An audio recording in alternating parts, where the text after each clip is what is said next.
Yeah, welcome to a different look for this week's episode of SMX Insider. I am Jason Weigandt. I'll be joined by Jason Thomas, my co-host, in a moment. We already finished this week's show. We were already on the road to RedBud and round 23 of the SuperMotocross World Championship and Pro Motocross. We're in the hinterlands. We're ready for a beautiful July 4th weekend in the woods of Michigan. And then news broke. Shocking news.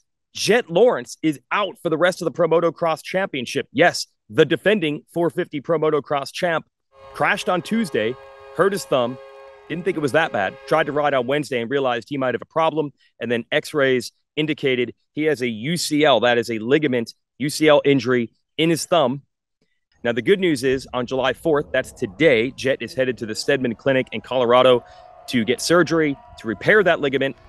And the hope is that he can return for the SMX Playoffs and World Championship when they begin September 7th at ZMAX Dragway, Charlotte Motor Speedway in Concord, North Carolina.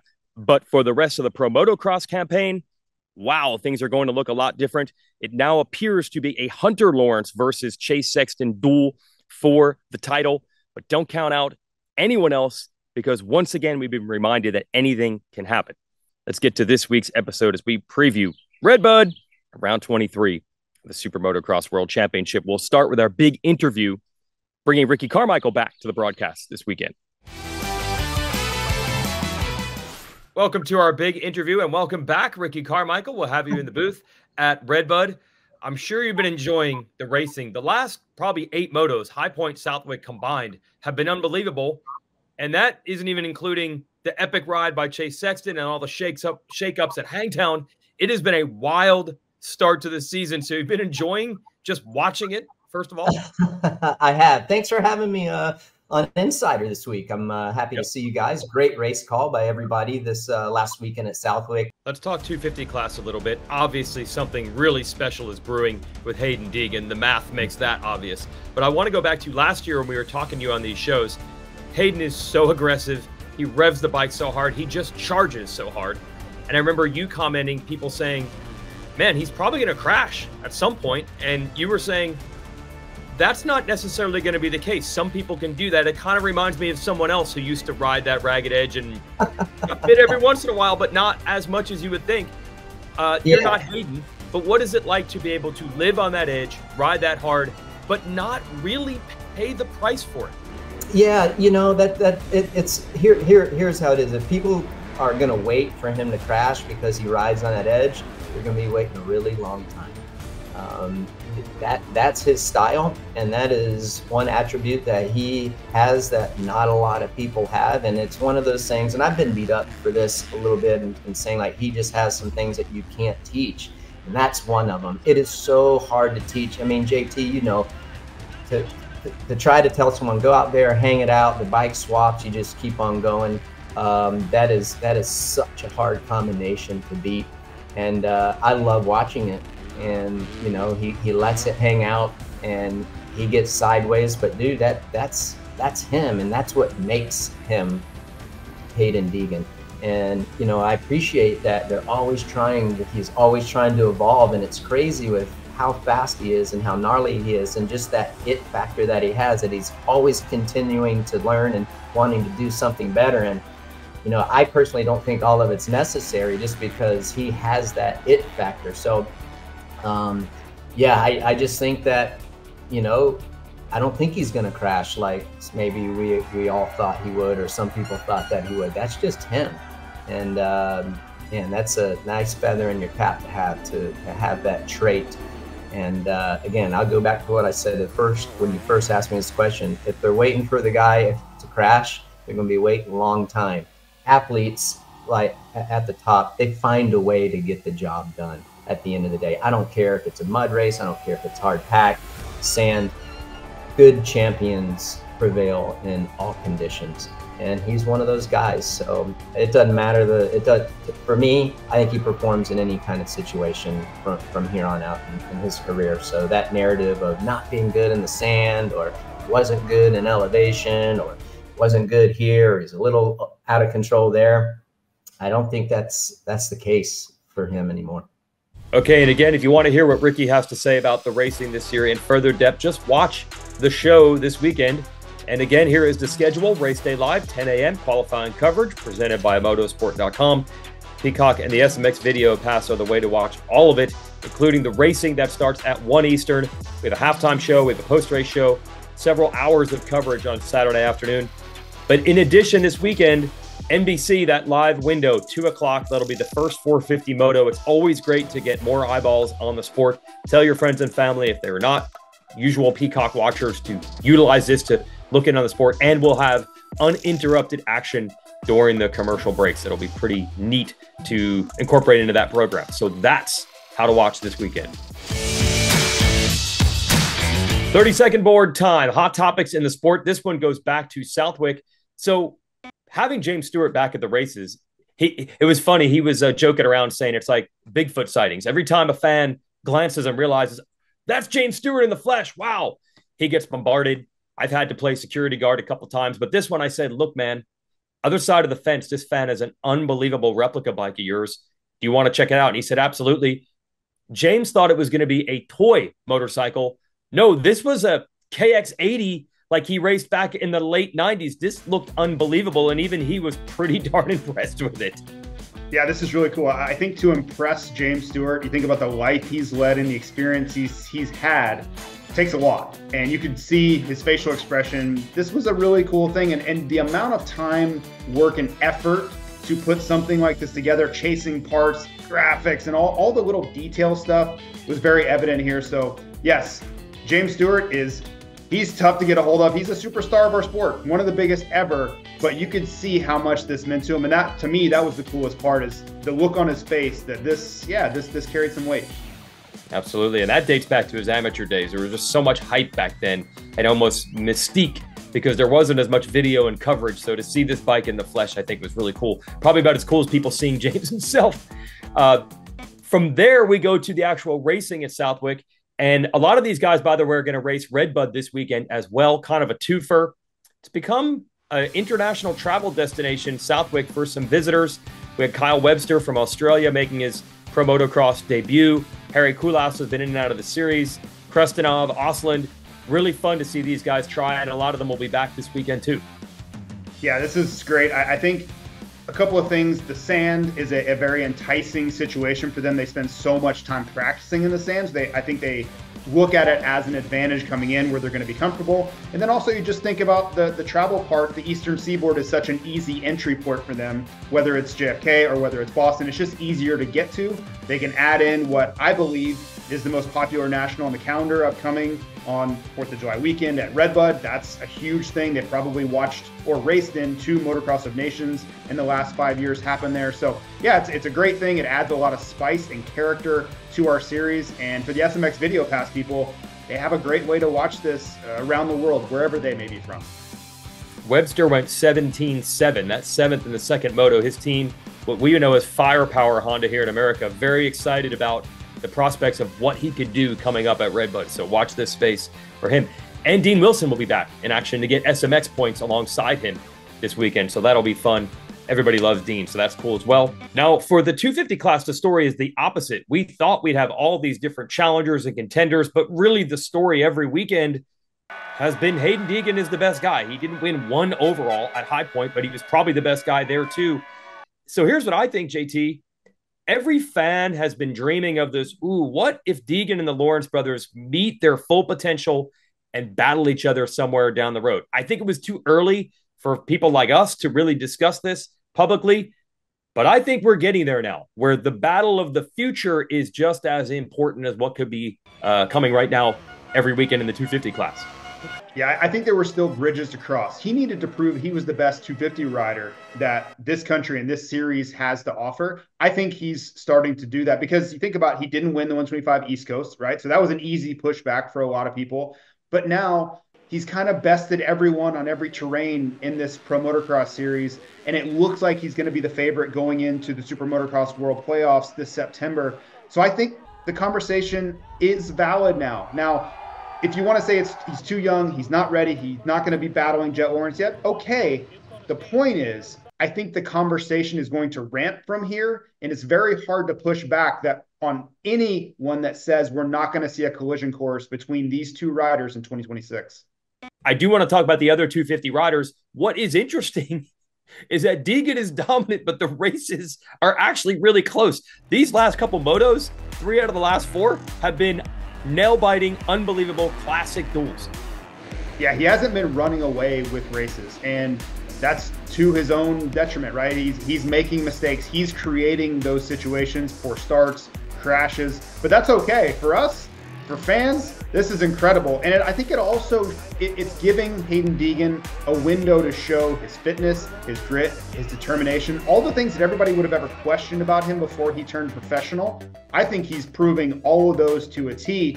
And I would include myself in that. If I ever had a doubt about whether he would be able to make it at this level and go toe-to-toe with the best guys, the most mentally tough riders in the sport, I think he's proving right now that outside of all the show and outside of the YouTube and outside of everything else he has going on around him, there's a very determined, very tough individual inside Haiden Deegan. Tough were some of the rule calls that happened over the weekend at Southwick. Now, they do sound testing at every race, but it was odd. We saw more sound test violations. This is not based on scientific evidence, just me. I don't remember seeing this so often. We had a rider, Benji Robinson, was the fastest in B qualifying. He had that lap pulled because he didn't pass sound test. But inside story, I talked to him and he said, I actually cut the track on that lap. Eventually, they would have pulled it for something else anyway. But then it started this cavalcade of riders having their lap time pulled. Max Anstey qualifying, Jordan Smith in the race. So a couple of top, Monster Energy Yamaha Star Racing bikes. I don't recall this happening so often. Yeah, it is a unique thing. And you don't really know all the things behind the scenes. We're going to get more information on this, but I do know some of the variables that can happen. That cloud cover creates a little bit more dense air. If it's very humid, that can affect things. But I think there's also a side to it that the teams are right on the limit. And when you are willing to sit right on the limit, guess what happens? Sometimes you go over the limit when variables like this pop up. The bike's hotter, the air's more humid, maybe the packing gets burnt quicker at a track like Southwick because of the load on the motorcycle. All those things can have an impact, and that margin for error, if you don't have any, that's where you can get into trouble. Yeah, it's worth reminding people that you can't just say bolt on a muffler and say it's always going to be this sound every time. Weather affects it. Like you said, other variances within the engine affect it. So watch that space as we go forward, because that could be big. Jordan Smith losing positions and points in the second moto. If that happens to someone else in this title fight, could really change things. Now let's go to the 450 class. And we've talked so much about Jett Lawrence in this show, but I'll be honest, what's making these races so compelling is Chase Sexton, the feast and famine. Every week we're getting one moto where it's like, okay, he doesn't have it. And then we have another moto where it's like, he's the best rider in the world. I can't remember the last time I've seen something this dynamic in one race day, and it's happened multiple times. Yeah, there's a lot to unpack there. Certainly much more than we'd have time for in this show to go through every single rider. But I think to your point on Sexton, he's relying on his fitness. Even in the motos where he's not his best, even if he drops back, I think he was 13 seconds down at one point. Him being the fittest rider in the class is giving him a little bit of wiggle room there. If he drops back, if he can find his best form late, you can make up huge time gaps very, very quickly, especially on a racetrack as taxing as Southwick was. And this leads to these phenomenal points scenarios in the 450 class. 3 riders separated by 3 points, Hunter and Jett Lawrence and Chase Sexton going into RedBud. This is fantastic. Yeah, I don't think anybody saw this coming, and I've really been trying to lean into that on the broadcast on the weekend. It's been a complete flip-flop of what we expected. We thought the 250s would be an absolute war all the way down to Ironman leading into the playoffs. It hasn't been. Deegan's checked out. And the 450 class is where we have the fight. We don't know who's going to win. We don't know who's going to win the overall. We don't know who's going to have the red plate week to week. This is everything we could have ever dreamed for, and it was absolutely unexpected, which maybe is the best part. And now it's time for our SMX Medical Update with Dr. Joe McGinley. Okay, so now we can talk about the Justin Barcia knee injuries, which we do have a little more information. Thanks to the Troy Lee Designs Red Bull GasCast team for actually quoting Barcia somewhat extensively. Both knees are hurt, Dr. Joe. So when you saw their information, what are you thinking here? Yeah, again, he's been riding and out there racing and doing pretty well. I saw the interview that he did, and he discussed this. Both knees. On the one side, he said it's his MCL. He has an injury of the MCL. On the other side, a bursa. That's a little non-specific. There's multiple bursa that are located in the knee. Most likely, it's on the inside of the knee. It's an inside knee injury. It's called the pes anserine bursa. There's 3 tendons of the hamstring that come in and insert there. That's most likely what he's referring to. But the fact he's not requiring surgery, that's great news. That means this is more on the lighter side of the injury, and that he's going to do some conservative care and try to get back out there later this season. So with something like that, and thankfully he doesn't have to have surgery. I've hurt both of my knees, torn both ACLs, and every injury in my experience responds a little bit differently. Do you think he will see significant improvement by taking a few weeks off and rejoining the series later? Is that going to have a significant difference in performance or pain management or any of those things? Most likely, that's exactly what's going to happen. So an ACL is the main stabilizer of the knee. When that tears, you're in trouble. It's hard to ride out there. That knee doesn't feel safe. It doesn't feel stable. If you put your leg out, you're not really comfortable with it. When you tear your MCL, that's a little bit of a less important ligament on the inside of the knee. Every ligament's important, but on the priority list, that one's a little bit lower.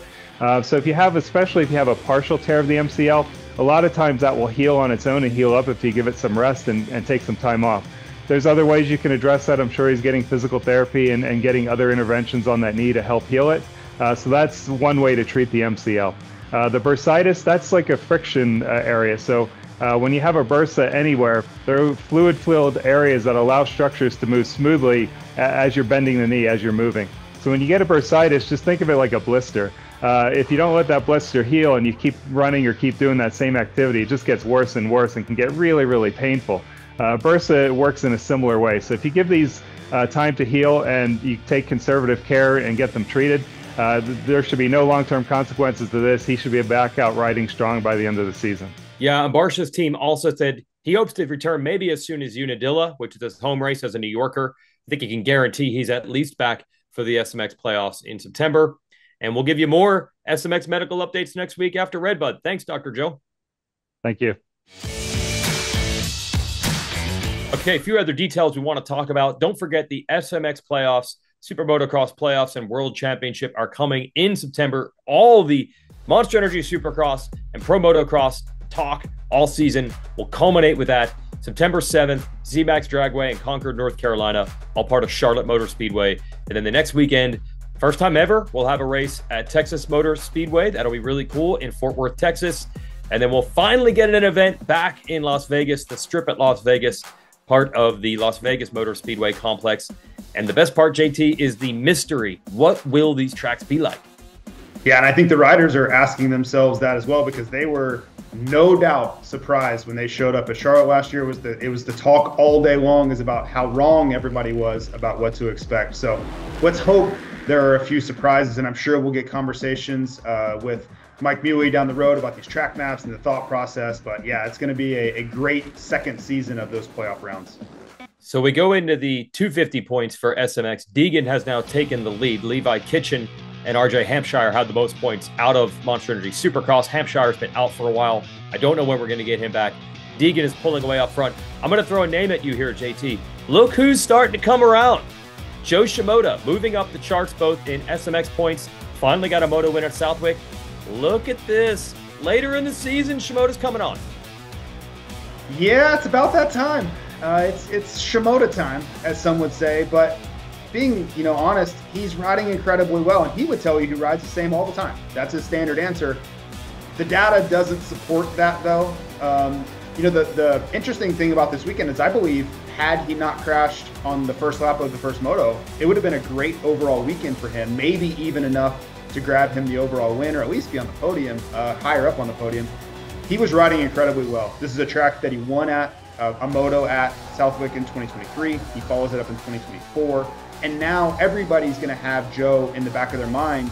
Championship-wise, too much damage done. But week to week, this is a guy that could be on the podium all the way out from here. And the reason we bring that up is he did carry that late Pro Motocross momentum into the SMX races last year, and he and Deegan went right down to the wire fighting for it. That could still be in play in 2025 as well. We look at the 450 SMX points. No surprise to see Jett Lawrence out front because he had a big point lead left over from Monster Energy Supercross and is right in the Pro Motocross fight. We'll see how the rest of this turns out. It's kind of funny to still see a name like Cooper Webb in the top 10. And I believe Monster Yamaha Star Racing saying Eli Tomac might be back by Budds Creek, so this will shake things up a bit. Yeah, and for Tomac, I don't think he's going to come in his best self, but I think if you give him 2 rounds to really prepare, get his racing legs back under him, I believe that's the goal, is for him to go into Charlotte as close to 100% as possible. And if he can pick up some points and add a couple of spots into his positioning going into Charlotte, all the better. But make no mistake, these guys want to be 100% when we hit these playoff rounds, and with the escalating points, anything's possible. You get hot late, everything can change in your way. Remember last year at Los Angeles Memorial Coliseum, we were talking about Jordan Smith possibly winning the entire thing, and we hadn't really talked about him in months. That's the way this championship can go if you get hot in September. Gotta wonder what Eli Tomac was thinking when he saw Jett Lawrence go down at Hangtown and thinking, if I were out there right now. But that kind of thing can happen in the playoffs as well. And the riders fighting to get in. The bubble battle to get into that top 20 last year in the 450s was so compelling, and it's shaping up that way again. We'll look at 17 to 23.